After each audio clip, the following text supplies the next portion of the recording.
माननीय सभासदों, माननीय अध्यक्ष जी,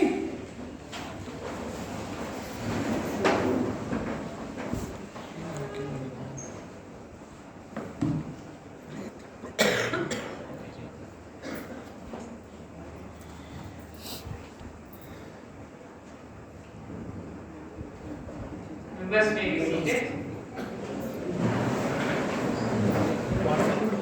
Honorable members, I am very much delighted to welcome you all to the National Youth Parliament.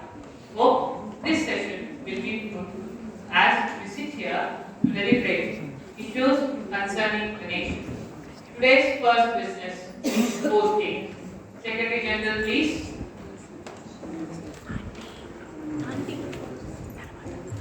Mr. B. Vamshi, who stands elected from Chevella Parliamentary Constituency, will now make oath or affirmation. Mr. B. Vamshi, please.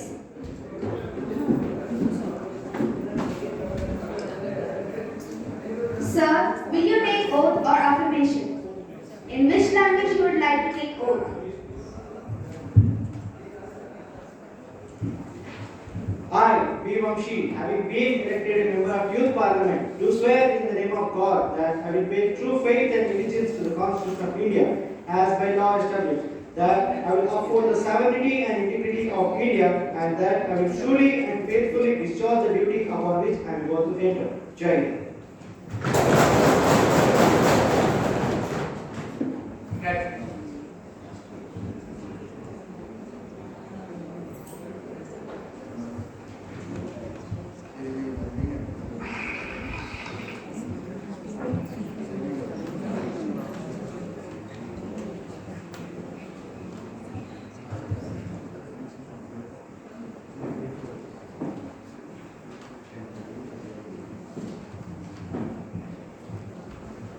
Of your preference. Honorable members, I am to inform the House about the tragic demise of Dr. Ghattamneni Shivram Krishnamurthy, born on 31st May 1943 in Guripara village, known monotonously as Superstar Krishna.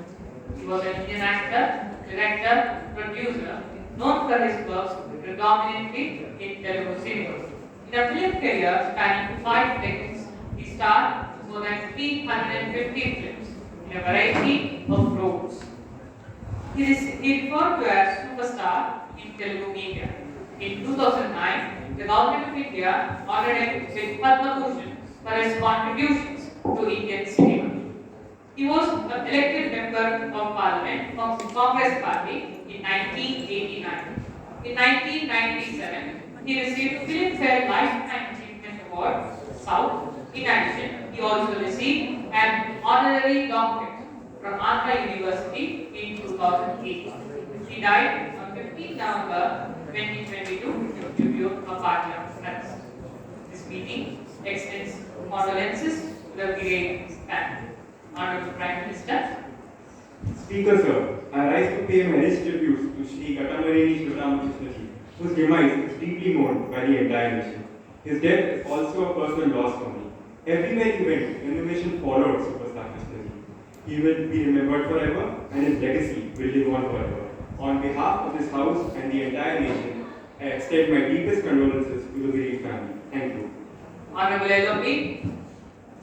Honorable Speaker, I associate myself with the tribute paid by you and the leader of the House.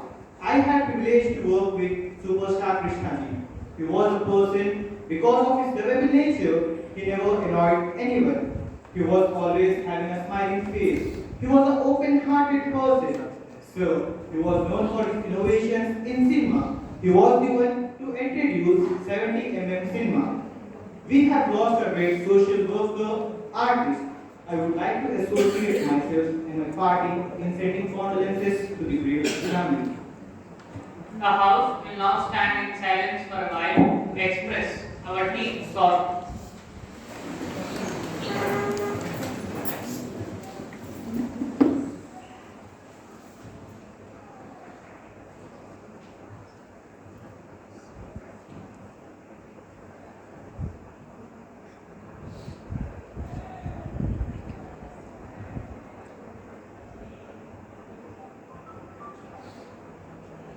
Om Shanti. The Prime Minister will now introduce his newly elected ministers of the Council of Ministers.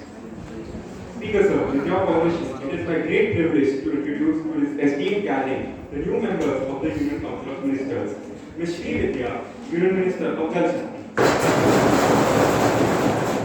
and Mr. Yashwant, Union Minister for Railways. Thank you, sir. Now, question hour, Honorable Member Mr. Uday Kumar Reddy. Honorable Speaker, sir, will the Ministry of Home Affairs be pleased to state whether internal security of the nation is stable in context of cybersecurity of the nation? If so, the reasons therefore. Honorable Minister for Home Affairs. Speaker sir, through you I would like to inform the members that the Union Ministry of Home Affairs believes that it has enhanced the country's internal security. Government has taken steps to spread the awareness about the cyber crimes, issue of alerts, improve the cyber forensic facilities, etc. to prevent the cyber crimes and to speed up the investigation.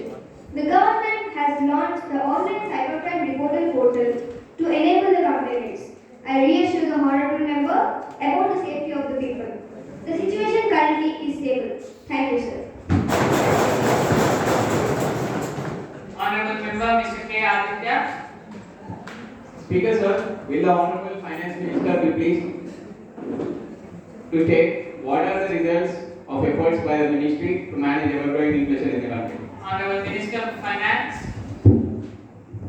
Speaker sir, through you, I would like to inform the House that firstly, the Finance Ministry believes that India has taken inflation better than most countries. This is visible through fact that India's retail inflation in the first 6 months of this fiscal year stood at 7.2%, lower than the world inflation of 8%. Further, in the month of October 2022, the retail inflation rate in the country has come down to 6.77%, which is the lowest in 3 months. Speaker sir, currently there is a very high speculation on recession, but we as responsible government are confident that our country will tackle it. Thank you, sir. Honorable Member Mr. Muhammad Yasruddin. Speaker sir, with the Minister of Education we pleased to state the progress made in the implementation of the new education policy. If so, the action taken by the government. Honorable Minister for Education. Speaker sir, through you, I would like to inform the member that the fundamental principle of national education policy is to accord highest priority to achieve foundational literacy and numeracy for all the students. In 2022 to 23, the budget allocated for school education is rupees 63,449 crores and has increased by 22% over its previous year's revised allocation. For the overall sector 2, the allocation this year is rupees 1,04,278 crore, a rise of rupees 11,054 crore from the previous year. Expert committees have been formed for the smooth implementation of NEP. Speaker sir, few state governments have also started its implementation. NEP will be a huge hit if state governments cooperate with union government. Speaker sir, through you, I assure the House that all the required steps are taken and will be taken for the implementation of NEP. Thank you, sir. Any supplementary? Yes sir, I request the Ministry and through you, the government to increase extra points in the NAC accreditation process for those HIs and universities who implement NEP effectively. Honorable Minister. Noted, sir. We will examine the matter. Honorable Member Mr. M. Sai Kumar. Honorable Speaker, sir, to you, I want to ask Ministry of Railways that is this the negligence will continue forever? Honorable Member, please ask question. Yes, sir. I am coming to the point. To you, I want to ask Ministry of Railways that what are the measures taken to reduce the carbon emission in railways? Honorable Minister for Railways. माननीय अध्यक्ष महोदय, Speaker sir, through you, I would like to inform that the members and the Indian Railways and the government has planned to gradually reduce carbon footprint and become net zero carbon emitter by 2030. Speaker sir, Indian Railways will attempt to reduce its carbon footprint primarily through sourcing energy requirements from renewable energy sources. Sir, by 2029 to 2030, the expected requirement of installation of renewables capacity about 30 gigawatts. Speaker, sir, other strategies towards net zero emitter of electrification of routes and dedicated freight corridors. Sir, we have achieved electrification of tracks more than any developed nation, sir. We will achieve soon 100%, sir. Thank you. Jai Hind. Honorable Member Mr. Arshad Khan. Speaker, sir, will the Minister of Health and Family Welfare be pleased to state the impact of COVID-19 on Indian healthcare sector? Honorable Minister for Health and Family Welfare.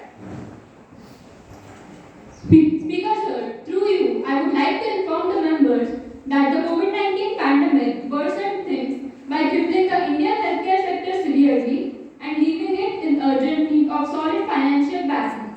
The Union government announced a 137% increase in healthcare expenditure. Despite initial hiccups, Indian healthcare system managed to withstand the pandemic and also help other countries. The telemedicine services are being focused nowadays, and the government also issued new guidelines to make telemedicine a legal practice in India. Thank you, sir. Honorable Member Mr. Muhammad Sulaiman Ali. Speaker sir, will the Minister of Jal Shakti be pleased to say whether the government is aware of water scarcity in face of underground water? If so, what are the actions taken by the government of Minister of Jal Shakti to replenish underground water resources? Thank you. Honorable Minister for Jal Shakti.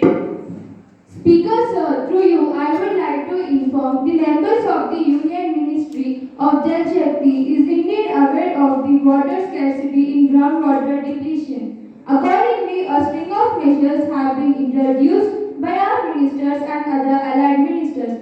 Sir, Ministry of Jal Shakti has taken up a national-wide campaign, Jal Shakti Abhiyan, catch the rain where it falls, when it falls, for creating appropriate harvesting structures in rural and urban areas, and also through the schemes of Atal Bhujan Yojana and Madi project, and we are closely monitoring it.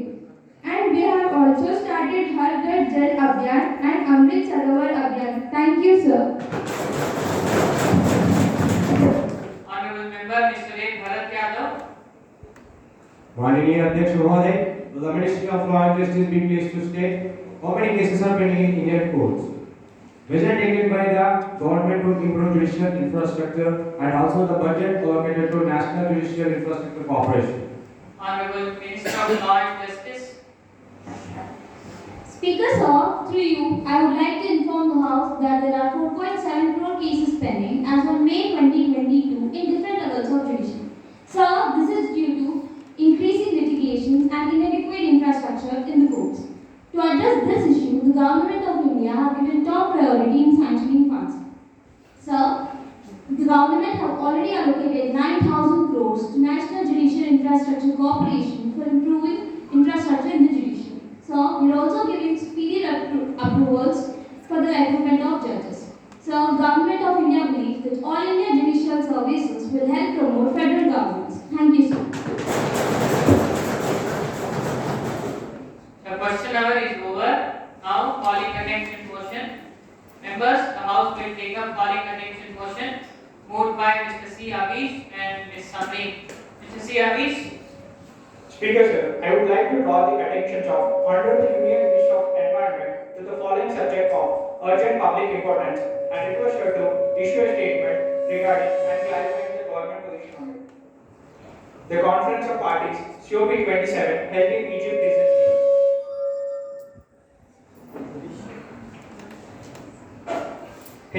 recently and government plans to combat climate changes and its effects. Honorable Minister for Environment. धन्यवाद अध्यक्ष महोदय। आदरणीय सदस्य श्री अविश और सुश्री साबरी ने विश्व और देश में जलवायु परिवर्तन और इस संबंध में सरकार द्वारा किए गए राहत उपायों के बारे में सदन का ध्यान आकर्षित किया है। Speaker sir, through you, I would like to inform the House that Government of India is on track to achieve all the climate goals and as per schedule.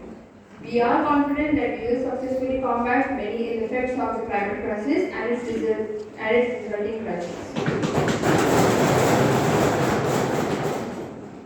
As far as measures our government is taking against the climate change, we presented the five-nectar element, that is Panchamrit, of India's climate action at COP26 last year itself. First, reach 500 gigawatt of non-fossil energy capacity by 2030. 50% of its energy requirement from renewable energy by 2030. Reduction of the total projected carbon emission by 1 billion tons from now to 2030. Reduction of the carbon intensity of the economy by 45% by 2030 over 2005 levels. And achieving the target of net zero emission by 2070. This forms an overall framework of the measures our government is taking to tackle against the menace of climate change. Jai Hind. Sir, the minister has laid out what the government is doing, but I need a clarification. What is the status of progress done towards achieving the goals? Honorable Minister. Speaker sir, through you I would like to inform the member that government has made satisfactory progress in achieving the goals and we will reach all of them within the stipulated deadlines. Honorable Member Ms. Samri. Speaker sir, although the minister has mentioned certain measures, what about the issue of developed countries helping developing countries combat climate change by the means of transfer of technologies and financial aid? Will the government push for the creation of such a mechanism? Honorable Minister. Speaker sir, through you I would like to inform the member that government is in touch with all the stakeholders of such a mechanism, that is developed nations and developing nations. And very soon we hope to reach a consensus. India is playing a leading role in the negotiations. Thank you. The House will now take up next business.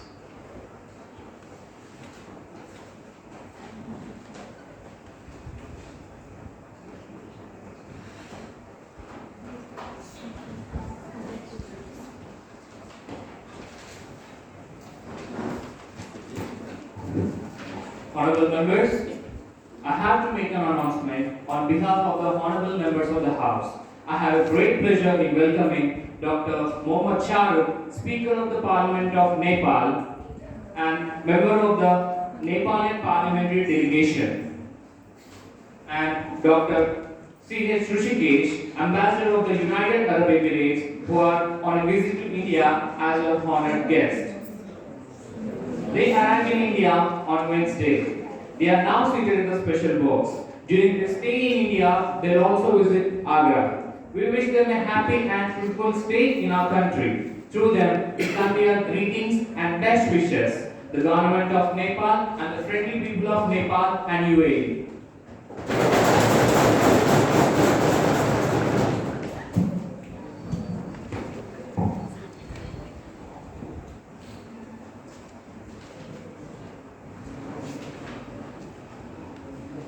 Speaker sir, this is not good.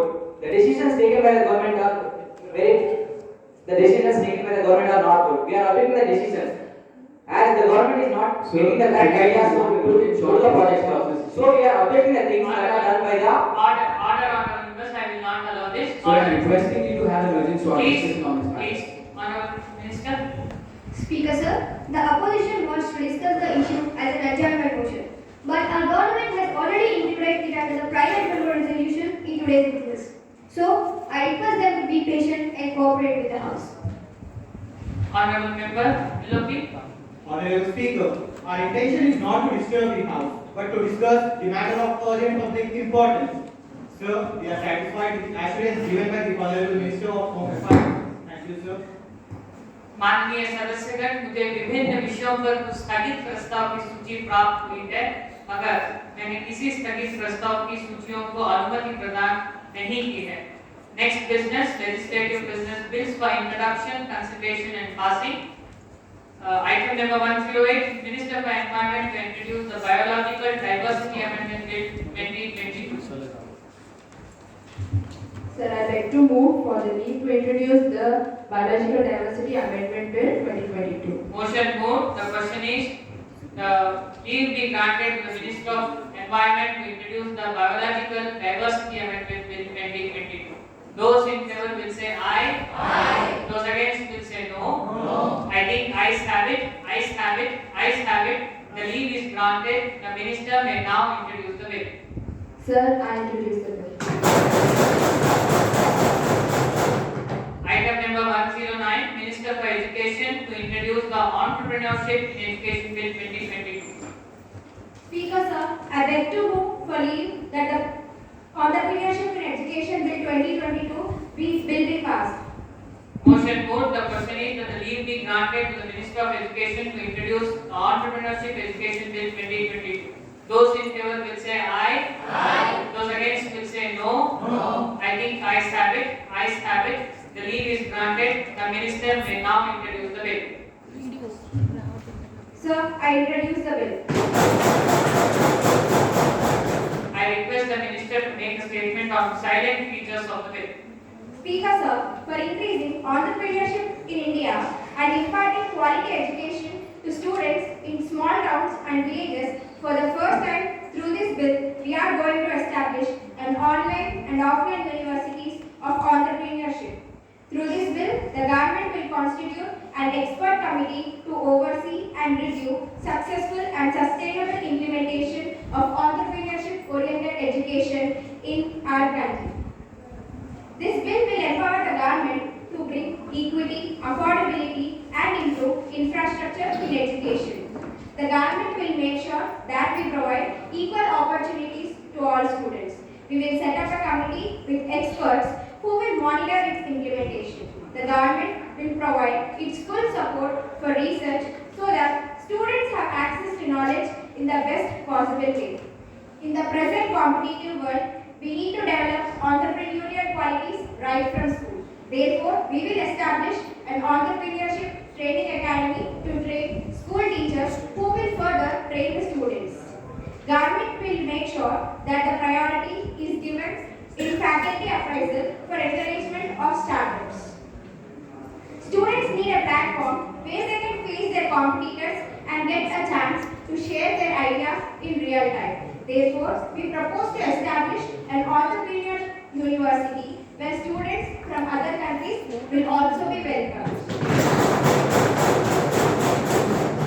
We will start a dedicated national portal, the National Entrepreneurship Mentors Exchange, where entrepreneurs from various schools, colleges and startups will get listed and are assigned to mentors who will act as a bridge between the entrepreneurs and scientists and also to other potential collaborators. We will ensure that entrepreneurial zones would be built in the present existing special economic zones. A common network will be set up by the government in all universities and schools to enable the constant sharing of resources and experiences. Speaker sir, through you, I request the House to consider this bill and raise above political interest and support this bill so that we can build a better future. Thank you, sir. The motion is that the bill be taken into consideration. Now the discussion on the bill will start. Honorable LOP. Honorable Speaker, I appreciate the government for tabling this bill. Being a responsible opposition, we do constructive criticism. Sir, entrepreneurship is a very lucrative emerging field at a time when there are more job seekers than job providers in our country. Sir, I am happy that the government has finally identified the gap in this education system. Sir, this will look quite ambitious, but its success will only be gauged after its implementation. So I urge the government to set up an expert committee to oversee its implementation. I would also like the government to elaborate more on incentives that they are going to provide to the entrepreneurs. Thank you, Speaker sir, for giving me this opportunity. Now I call upon Honorable Member Mr. Lakshman. Speaker sir, I am in support of this bill. Ours is a young country with a plethora of opportunities for many young entrepreneurs. This bill will help our youth to unlock their potential by creating a platform of their ventures. I would like to appreciate our minister and government for putting a great thought into this bill. Creation of a university for entrepreneurial education is a novel idea. Thank you, Speaker sir, for giving me this opportunity. Now I call upon Mr. M. Ramesh. Speaker sir, I would like to give some suggestions on the bill. Government must ensure that this will be implemented in rural areas and given equal opportunity to the women entrepreneurs. Innovation and research should be included in the student curriculum. And today the need of heart is always of doing business. I urge the government to take the issue seriously and improve our statement. Thank you, Speaker sir, for giving this opportunity. I call upon Ms. P. Deepa. Thank you, sir. Honorable Minister of Education, Ms. Srijani, we will all work together and make sure whatever decisions we take in the House to reach every citizen of India, and we must closely monitor its implementation and am confident that this will give that much needed boost to startup culture in India, and thank you, Speaker sir, for giving me this opportunity. Now I request Honorable Minister to reply. Thank you, sir. The members spoke very well. Many of them gave good suggestions. I thank them for participating in the discussion. Speaker, sir, I would like to tell them that all provisions mentioned in the bill will be implemented by the government, and the government will carefully monitor this process. The government will leave no stone unturned to ensure the entrepreneurial education is available to all. I would like to answer LOP. The government of India is committed to this in letter and spirit. We will see that financial and academic resources are made available to the students, and we will continue further to improve them. LOP has asked about incentives. Speaker sir, we are giving many incentives like tax benefits, basic infrastructure creation. We will be enhancing these measures.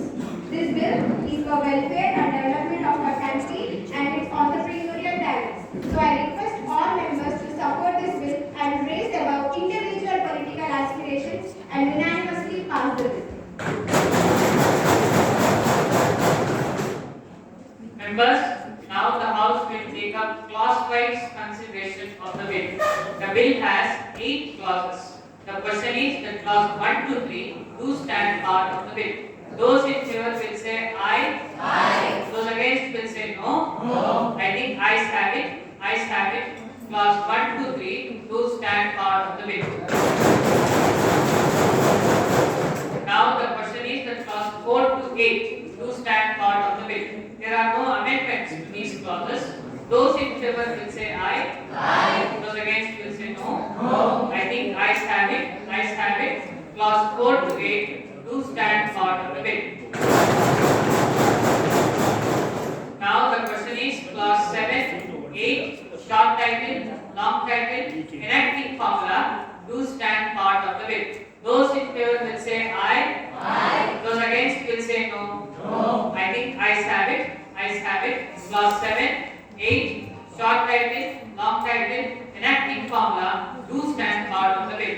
Now the minister may request that the bill be passed. Speaker sir, I beg to move that the bill be passed. Motion moved. The question is that the bill be passed. Those in favor will say aye. Aye. Those against will say no. No. I think ayes have it. Ayes have it. Ayes have it. The bill is passed. Members, now the House will take up short discussion on metaverse regulation. Honorable Member Mr. T. Yashwant Nayak.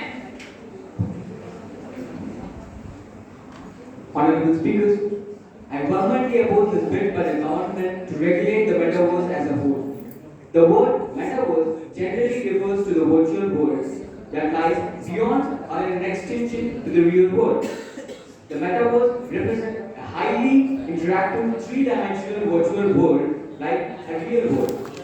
Speaker sir, through this, user can trade land, buildings, other digital assets in the metaverse and explore the space using their personalized avatars. These avatars are replicas of the user that can do everything a human could do in the real world.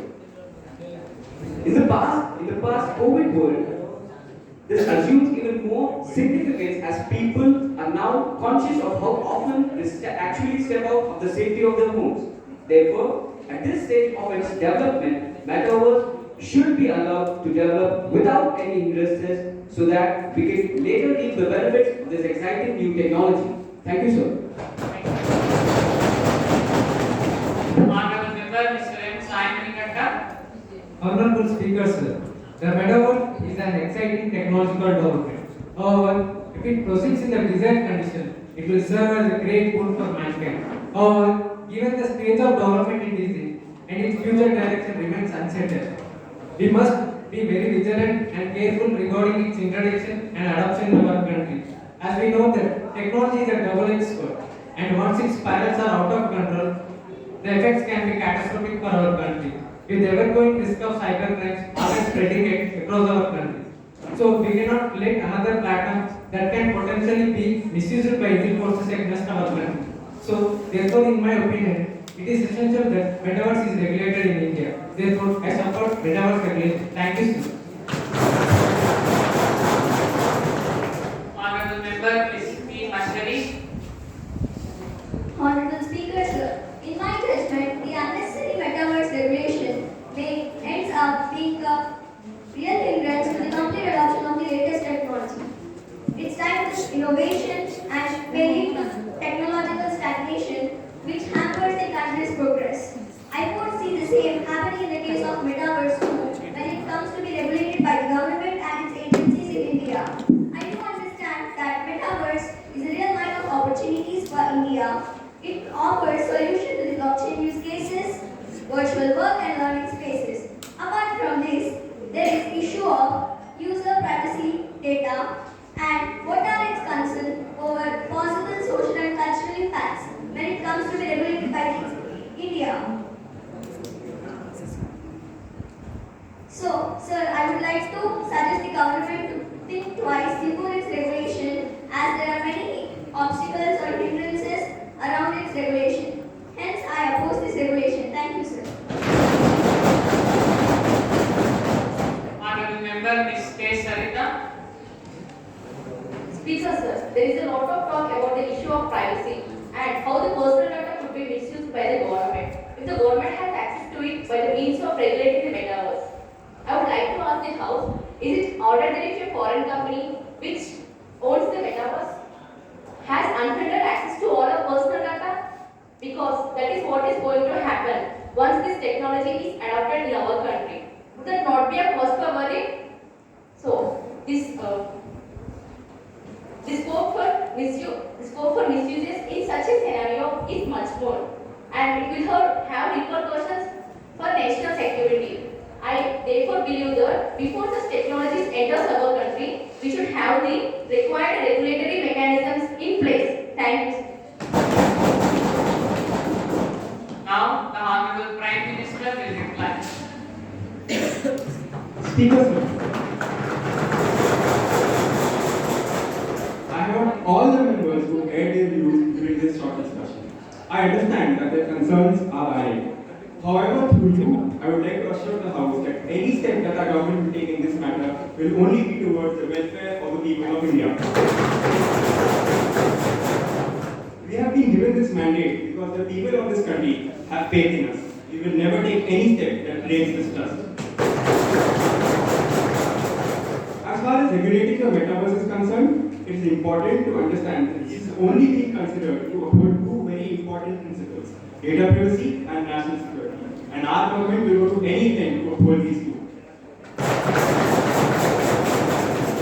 Some amount of regulation is necessary to ensure that foreign elements do not have access to our citizens' data and to preserve our sovereignty.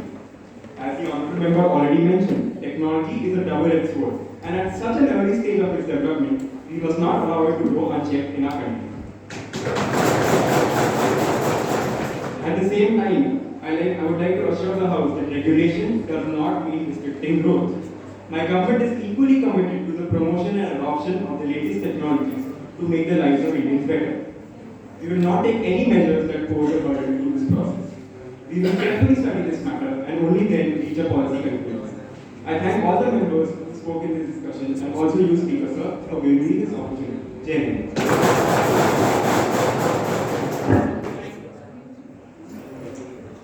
Thank you. Now the House will take up next business, that is private members' resolution.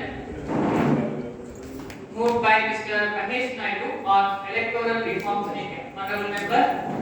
Speaker sir, thank you very much. I have got an opportunity to express my views and the importance and need for electoral reforms in our country. Any democracy in the world cannot sustain itself without having a free and fair election. The electoral process is a bedrock of a democratic society. Unfortunately, in our country, the electoral system is in very solid condition. Therefore, sir, through this resolution, I would like to bring to the notice of the government the need to bring about reforms in our country. First, we need to curb the growing uses of money and muscle power. For this, the government could either introduce the new laws or it could strengthen the existing laws for the same. Either way, something needs to be done for the sake of future of our country. And also say that the criminalization of politics is a major issue for India. Through this resolution, I demand the government to bar any person with any criminal background to even contest the local body elections. Further, we must really consider the overhauling of Election Commission of India. For this, I demand the government to introduce the creation of a dedicated cadre along the lines of Indian Administrative Service and Indian Revenue Service. It can be called the Indian Electoral Service.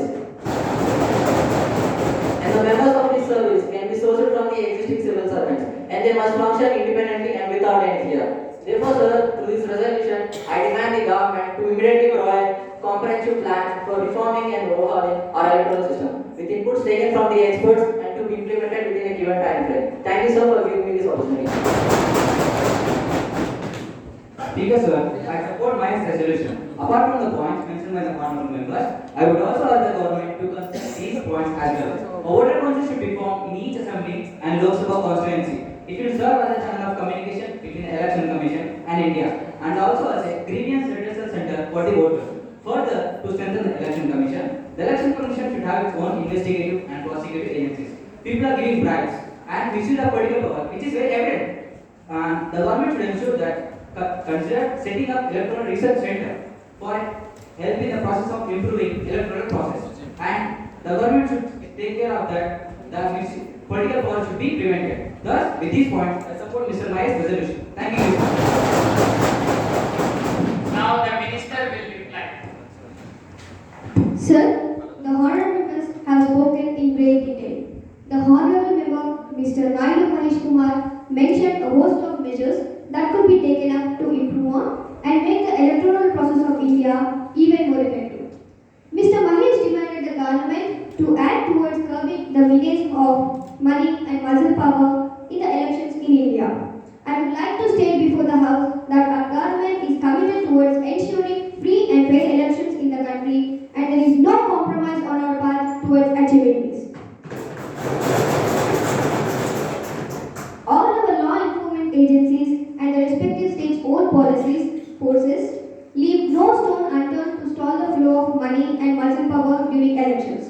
This is evident from the large number of seizures made by them during any given election cycle. A committee has been appointed to study the feasibility of bringing on more laws to strengthen the fight against any attempts to violate the principle of free and fair elections in India. On the issue of growing criminalization in politics too, our government has constituted a committee of experts to look into the best practices in other democracies to curb its growth, and at the moment, the committee is in the stage of obtaining suggestions from the public. With regard to the Election Commission in India, I must state before the House that our Election Commission is completely an independent body that works with utmost freedom. It is renowned around the world for its success in ensuring a free and fair elections in the largest democracy of the world each and every time. The demand for an Indian electoral service has raised in the past as well. And to continue such a cadre would involve the collective brainstorming of all the stakeholders of such a process, the UPSC, state public service commissions, union government, state government, and so on.